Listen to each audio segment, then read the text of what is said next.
Hi guys, எனக்கு அயல மீன் குழம்பு எப்படி பண்ணுறதுன்னு பார்க்கலாம் வாங்க. அதுக்கு ஃபஸ்ட்டு மீனை நல்லா சுத்தமாக கழுவி எடுத்துக்கோங்க.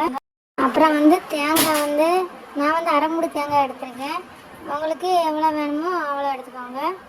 அப்புறம் அது கூட 10 சின்ன வெங்காயம், 5-6 பல் பூண்டு, அப்புறம் இஞ்சி சேர்த்துருக்கேன். உங்களுக்கு விருப்பம் இருந்தால் சேருங்க. அப்புறம் அது கூட கொஞ்சம் நல்ல மிளகுத்தூள், கொஞ்சம் ஜீரகம், அப்புறம் கொஞ்சம் மஞ்சள் தூள், மிளகாய் தூள், மல்லித்தூள், இந்த 3 சேர்த்து கொஞ்சமாக தண்ணி ஆட் பண்ணி இதை நல்லா மை போல் அரைச்சி எடுத்துக்கணும்.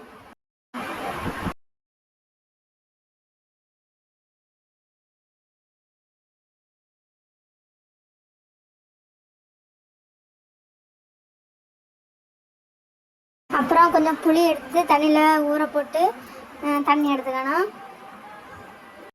அப்புறம் ஒரு சட்டி எடுத்து அதில் நம்ம அரைச்சி வச்சுருக்க அரைப்பு, அப்புறம் நம்ம புளி தண்ணி வச்சுருக்கோம்ல அந்த புளி தண்ணி இதெல்லாம் சேர்த்து நம்ம தேவை கணக்காக தண்ணியை ஊற்றி நல்லா நம்ம கரெக்டாக குழம்பு கணக்காட்டு அதை ரெடி பண்ணி எடுக்கணும்.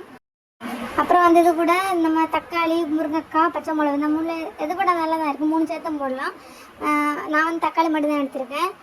அப்புறம் நம்ம வச்சுருக்க மீனையும் சேர்த்து கறியை அடுப்பில் வச்சு கொதிக்க விடணும். கொதிச்சுட்டு இருக்கும்போது கருவேப்பிலையில் தூவி போட்டு கொஞ்சம் வத்த வச்சு எடுத்தாச்சுன்னா குழம்பு ரெடி. இந்த வீடியோ பிடிச்சிருக்குன்னா மறக்காமல் நம்ம சேனலை சப்ஸ்கிரைப் பண்ணுங்கள்.